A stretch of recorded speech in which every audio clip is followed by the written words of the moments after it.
Dani Olmo isn't the fastest player, he isn't the strongest, and he isn't the flashiest either. Yet every time he plays, he finds a way to create chances, score goals, and make the players around him better.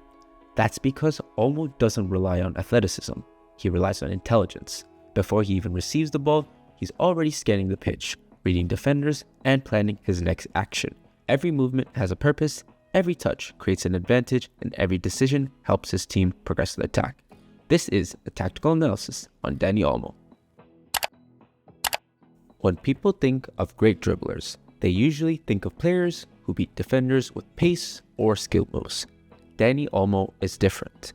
His dribbling is all about escaping pressure and creating space. Watch what he does before he even receives the ball. He's constantly checking both shoulders, so he already knows where the defender is and where the free space will be. Because he's already scanned the pitch, his first touch becomes much more effective. Instead of stopping the ball underneath himself, he opens up his body and takes his first touch away from pressure, allowing him to face forward immediately. Another thing Olmo does extremely well is using the defender's momentum against them.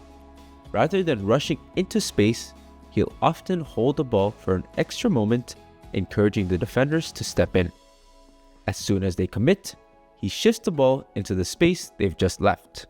Sometimes it's a simple body feint. Sometimes it's just one quick touch across his body, but it's enough to eliminate the pressure without needing flashy skills. What makes this so effective is that Olmo never dribbles for the sake of dribbling.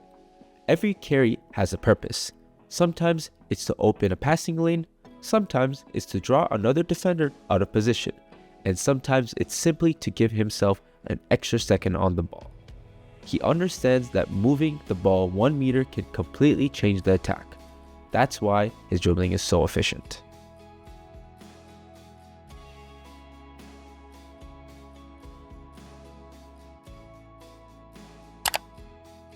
Olmo's passing starts long before he actually kicks the ball. It starts with his movement. Instead of standing in one position waiting for possession, he's constantly drifting into the spaces between the opposition's midfield and defensive line. These small adjustments make him much harder to mark while giving his teammates a passing option through the middle. Before he even touches the ball, he's already creating problems for the defense. Once he receives, he keeps the game simple. Rather than forcing risky passes, he relies on quick combinations to move defenders out of position. Watch how often he plays a 1-2 before immediately moving into another pocket of space. The pass attracts pressure, but it's the movement afterwards that creates the real advantage. By constantly moving after releasing the ball, he gives his teammates another option and makes himself incredibly difficult to track. He's also excellent at disguising his intentions. His body shape often suggests he's passing one way before he plays the opposite pass at the last second. That small hesitation is enough to freeze defenders and open passing lanes.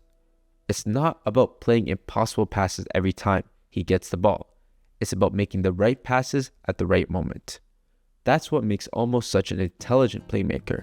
His passing isn't just accurate, it's designed to manipulate the defensive shape and create better situations for the players around him.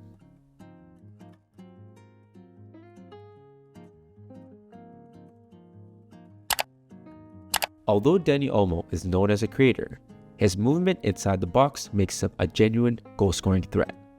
The biggest reason isn't his shooting technique, it's his timing. Instead of standing beside the striker waiting for the ball, Olmo usually starts a little deeper before making a late run into the penalty area. Because defenders are focused on the ball, they often don't see him until he's already attacking the space. Watch how many of his goals come from cutbacks. Rather than attacking the 6-yard box too early, he positions himself around the penalty spot and waits for the right moment to arrive. That patience gives him more space to finish, while making it much harder for defenders to follow his run. He also attacks the defender's blind side extremely well. By staying just outside their field of vision, he forces them to choose between watching him or watching the ball. The moment their attention shifts, Olmo attacks the space behind them, even when he doesn't receive the ball. These movements often pull defenders out of position and create opportunities for his teammates. Once the ball arrives, he's already prepared to finish. His body shape is set before the pass is played, allowing him to shoot quickly with minimal touches. The finish often looks simple, but it's his movement beforehand that makes it possible. Dani Olmo doesn't dominate games through pace or physicality. He dominates them through intelligence. His dribbling helps him escape pressure without wasting touches. His passing manipulates defenders through movement and quick combinations, and his finishing is built around timing, positioning, and anticipation. Everything he does has a purpose, and that's what makes him one of the smartest attacking midfielders in football today. If you enjoyed this breakdown, make sure you subscribe for more tactical analysis and let me know which player you'd like to see next. But until then, keep learning and keep analyzing.